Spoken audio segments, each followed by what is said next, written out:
जय हिंद दोस्तों, आपका स्वागत है आपके अपने यूट्यूब चैनल यूपी रोजगार 9 में। आज हम लोग पढ़ेंगे गुणनखंड, फैक्टर्स। ठीक है, गुणनखंड ज्ञात करना। ठीक है, उसमें क्या ज्ञात करना है? कुल गुणनखंड, टोटल फैक्टर, विषम गुणनखंड, टोटल ऑड फैक्टर, सम गुणनखंड, टोटल इवन फैक्टर, कुल अभाज्य गुणनखंड, टोटल प्राइम फैक्टर। ठीक है, हम लोग आज की क्लास में ये चारों चीज़ें पढ़ेंगे। ठीक है, सबसे पहले देखते हैं कि गुणनखंड क्या होता है। गुणनखंड क्या होता है? ठीक है, गुणनखंड और गुणज। गुणनखंड यानी फैक्टर और गुणज यानी मल्टीपल। जैसे हमने यहाँ लिखा 8, यहाँ भी लिखा 8। ठीक है, 8 गुणनखंड मतलब 8 को, ऐसी कौन सी संख्या है जो 8 को पूरी तरह विभाजित करती हैं? जैसे 1, 2, 4, 8, ये सभी संख्याएं 8 को पूरी तरह से काट देंगी। ठीक है, भाग देने पर ये पूरी तरह से काट देंगी 8 से। ये क्या है? गुणनखंड। ठीक है, और गुणज क्या है? गुणज क्या है? 8, 16, 8, 24 डॉट डॉट, यानी जो इसके पहाड़ा में आए, जो इसके पहाड़ा में है। गुणज क्या होता है? जिस भी संख्या गुणज ज्ञात करना होता है उस संख्या का हमें पहाड़ा लिखना होता है। ठीक है, और फैक्टर का मतलब क्या होता है? ऐसी कौन कौन सी संख्या है जो उस संख्या को पूरी तरह से विभाजित करती हूँ, ये होते हैं फैक्टर्स। ठीक है, और गुणज क्या है? उस संख्या का पूरा हमें टेबल लिखना होता है, यानी पहाड़ा लिखना होता है। ठीक है, ये बात ध्यान रखना हम लोगों को। ठीक है, अब आगे देखते हैं कि कोई संख्या दी होगी और उसमें हमें निकालना होता है टोटल कुल गुणनखंड। उसमें से 4 चीज़ें हमसे पूछी जा सकती हैं। क्या? कुल गुणनखंड, टोटल फैक्टर, विषम गुणनखंड, टोटल ऑड फैक्टर, सम गुणनखंड, टोटल इवन फैक्टर, कुल अभाज्य गुणनखंड, टोटल प्राइम फैक्टर। ठीक है, सबसे पहले देखते हैं ये इसका क्या मतलब है कि कोई संख्या लिखी होगी। सबसे पहले कोई संख्या लिखी होगी, उसे हमें अभाज्य गुणनखंड के रूप में लिखना है। जहाँ A B C, A comma B comma सी क्या है? अभाज्य संख्याएं। कैसी है? अभाज्य संख्याएं, अभाज्य संख्याएं। ठीक है, जैसे हमने लिख दिया यहाँ पर 10। अब 10 को तोड़ा अभाज्य संख्या के रूप में, तो इसको कैसे? 2 गुणते 5। ठीक है, अब इसकी घात क्या है? इसकी घात 1 है, इसकी घात 1 है, तो इसे क्या लिख सकते हैं? अब इसकी घात यहाँ क्या लिखा हुआ है? m+1। यहाँ है m, यहाँ m+1 लिख दिया गया। यहाँ n है, यहाँ n+1। यहाँ l है तो यहाँ l+1। ये क्यों? क्योंकि यहाँ 1 है तो इसमें 1 जोड़ दें, कितना हो जाएगा? 2। इसमें 1 है, कितना हो जाएगा? 2। तो यहाँ से कितना आ जाएगा? टोटल फैक्टर कितना आ जाएगा? 2 गुणते 2 कितना हुआ? 4। यानी 10 में टोटल कितने गुणनखंड हुए? 4 गुणनखंड हुए। कौन कौन से? जैसे 10 को भाग देने वाली कौन संख्या? 1 होगी, 2 होगी और 5 होगी और 10 होगी। यही चारों गुणनखंड ये निकाले के आए। ठीक है, अच्छा, ये एक जोड़ा क्यों जाता है? क्योंकि एक सभी संख्याओं का गुणनखंड होता है। एक सभी संख्याओं का गुणनखंड, जैसे 1 2 में भी आएगा, 3 में भी आएगा, 4 में भी आएगा, 5 में भी आएगा। इसलिए इसमें हर एक संख्या, जितनी भी संख्या आएंगी उसमें एक हमको ज़्यादा घात में बढ़ाकर लिखना है और उसका गुणा करा देना है। ठीक है, इसी कारण यहाँ m+1 किया गया है। ठीक है, हम लोग आगे देखते हैं। अब देखते हैं हम लोग प्रश्न इसके कैसे किया जाते हैं। ठीक है, सबसे पहले देखते हैं 12, ऐसे लिखा हुआ है 12। तो सबसे 12 का पहले करेंगे फैक्टर। कैसे? 4 गुणते 3 होता है। अब इसे लिखेंगे 2 की पावर 2 इंटू 3। ठीक, अब यहाँ से आएंगे टोटल फैक्टर यानी कुल गुणनखंड। कुल गुणनखंड क्या करना है? घात 1 बढ़ा देना है। घात 1 बढ़ा देंगे कितना आ जाएगा? 2 1 3। यहाँ कितना हो जाएगा? 1 है घात, यहाँ कितना? 2। तो टोटल कितने गुणनखंड आ गए? 6। टोटल गुणनखंड कितने आ गए? 6। ठीक है, आगे देखते हैं। दूसरा प्रश्न कितना है? 24। सबसे पहले हम देख रहे हैं कुल गुणनखंड ज्ञात कर रहे हैं। ठीक है, टोटल फैक्टर देख रहे हैं अभी। ठीक है, बात कीजिए, देखेंगे 24 देखते हैं। दूसरे प्रश्न में हम 24 देखते हैं।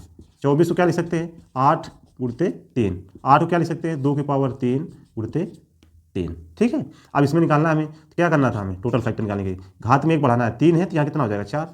यहाँ 1 है, यहाँ कितना हो जाएगा? 2। टोटल फैक्टर कितने आ गए? 8। टोटल फैक्टर कितने आ गए? यहाँ पर 8, यहाँ पर कितने आए? 6। अगला नंबर हमारा क्या है? 72। अगला नंबर हमारा क्या है? 72। यहाँ यहीं पर देख लेते हैं नीचे। ठीक है, अगला नंबर हमारा क्या है? तीसरा नंबर 72। अब 72 को कैसे तोड़ेंगे हम? 72 को कैसे तोड़ेंगे? 8 इंटू 9। 8 इंटू 9। 8 को क्या लिखेंगे? 2 की पावर 3 गुणते 3 की पावर 2। ठीक, अगला टोटल फैक्टर निकालना, क्या करें? घात में 1 बढ़ा देंगे। 3 है तो यहाँ कितना? 4 आ जाएगा। यहाँ कितना है? 2, यहाँ कितना आ जाएगा? 3। तो गुणा करेंगे कितना आएगा? 12। यहाँ कुल गुणनखंड कितने आ गए? 12। कुल गुणनखंड कितने आ गए? 12। ठीक है, अगला नंबर क्या है? 120 है हमारे पास। अगला नंबर क्या है? 120। 120 को कैसे तोड़ेंगे? 8 इंटू 15। ठीक है, अब इसे कैसे तोड़ेंगे? 2 की पावर 3 गुणते 3 इंटू 5। 8 को क्या लिख सकते हैं? 2 की पावर 3 और 15 को 3 गुणते 5। ठीक है, अब यहाँ करना है टोटल फैक्टर। क्या करेंगे? इसके घात बढ़ाएंगे, कितना होगा? 4। यहाँ 1 है, यहाँ कितना हो जाएगा? 2। यहाँ भी कितना हो जाएगा? 2। और इनको गुणा कराएंगे, कितना आएगा? 4 दूना 8 दूना 16। टोटल फैक्टर कितने आ गए? 16। ठीक है, टोटल फैक्टर 16 आ गए। अब हमने क्या देखा है अभी? कुल गुणनखंड, कुल गुणनखंड। ठीक है, अब हम लोग देखेंगे विषम गुणनखंड। क्या, विषम गुणनखंड। विषम गुणन क्या होते हैं, जब भी विषम गुणनखंड की बात करेगा तो हमें 2 वाली घात को छोड़ देना है, यानी जो सम वाली संख्या है 2 उसे छोड़ देना है, बाकी जो संख्या बचेगी उनकी घात को बढ़ा के गुणा कर लेते हैं, बस वही हमारा आंसर है। जैसे इसमें देखते हैं, इसमें विषम गुणनखंड पूछता है total odd factor, total odd factor. क्या करना है, 2 यहाँ पर है, ये इसको छोड़ देना है। अब इसको छोड़ देंगे हम तो यहाँ कितना बचा 3, तो 3 की घात कितनी है 1, तो यहाँ कितने आ जाएंगे 2, यही हमारा आंसर हो जाएगा, यही हमारा आंसर हो जाएगा। इसमें देखते हैं total odd factor, total odd factor यहाँ कितना है, यहाँ 2 वाला छोड़ देंगे हम, यहाँ ये 2 को छोड़ देंगे तो कितना बचेगा 3, 3 के पावर कितना 1, तो यहाँ भी कितने आ जाएंगे 2, यहाँ भी कितने आ जाएंगे 2। आगे देखते हैं, इसमें देखते हैं, यहाँ भी देखेंगे टोटल ऑड फैक्टर, टोटल विषम गुणनखंड, यहाँ कितना है, देखो 2 के पावर 3 है, यहाँ 2 के पावर 3 खत्म हो जाएगा, यहाँ कितना बचा 3 के पावर 2, और 3 के पावर 2 घात कितनी है 2, तो यहाँ बाद कितना आ जाएगा 3, यहाँ कितना आएगा 3।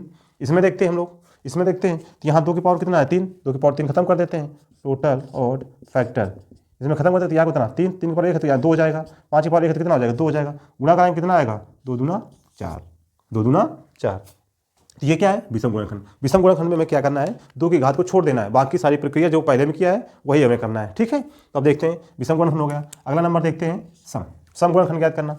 सम गुणनखंड ज्ञात करना, इसमें क्या होता है, इसमें ये होता है टोटल इवन फैक्टर। इसमें हमें क्या करना होता है, जो 2 की घात होती है उसमें कोई परिवर्तन नहीं करते, जितनी होती है उसकी घात उतना ही उसको लिखते हैं, उसमें कोई परिवर्तन नहीं करते। जैसे यहाँ कितना लिखा है 2 की पावर 2, तो यहाँ 2 की पावर 2 ही रहेगा, ठीक है। बाकी इसमें कितना है 3 की पावर 1, कितना आ जाएगा 2, गुणा कराएंगे कितना आएगा 4, ठीक।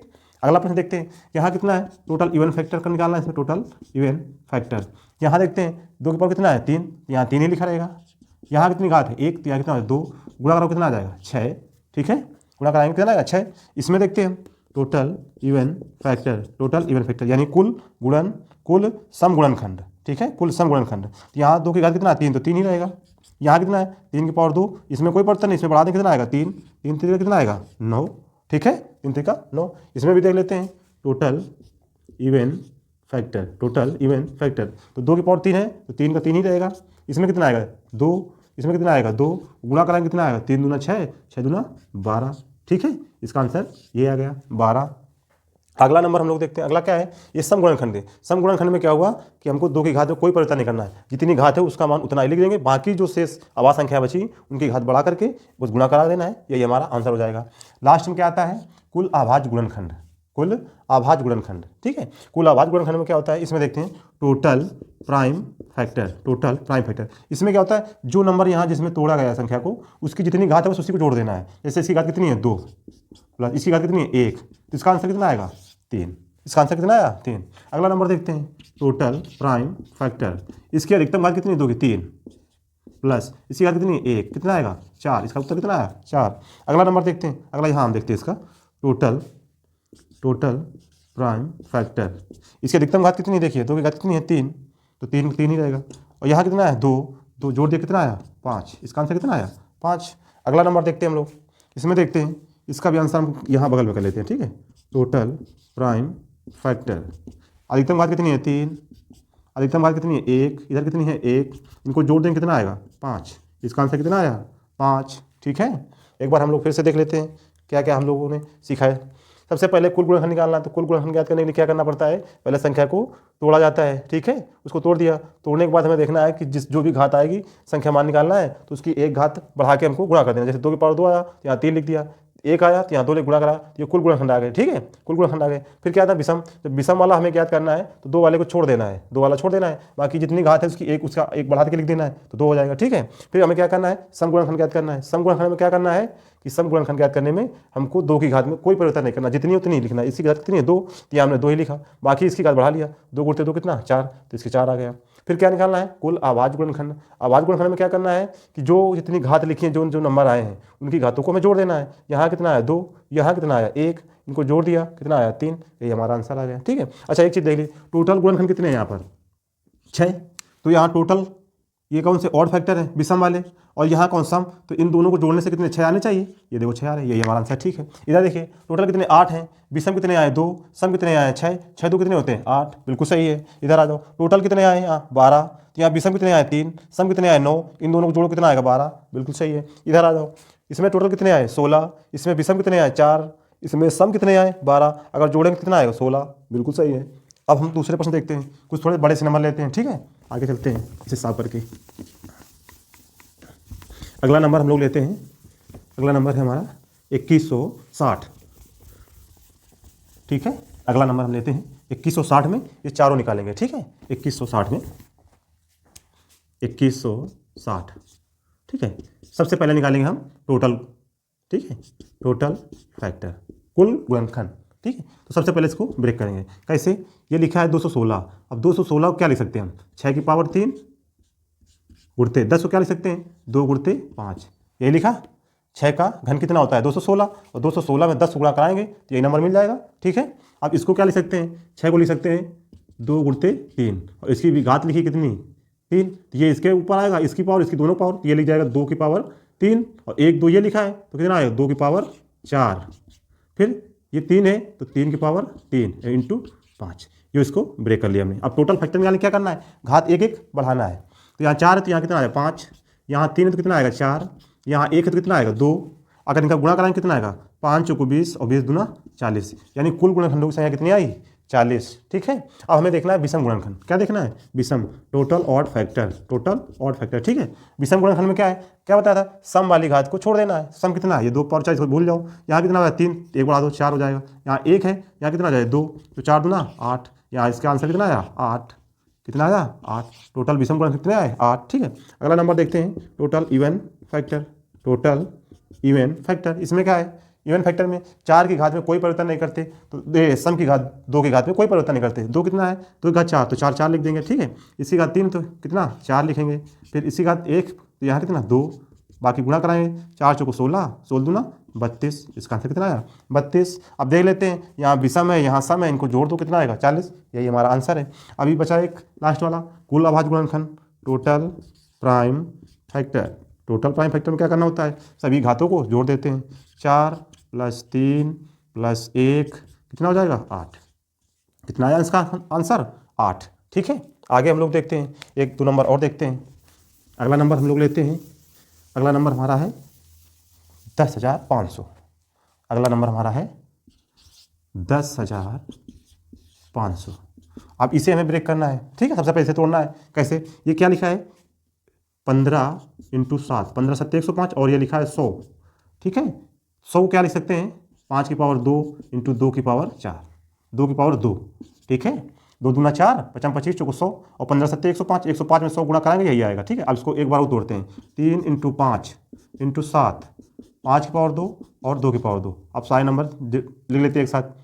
2 की पावर 2, फिर 3, और 5 की पावर 3, 5 की पावर 3 × 7।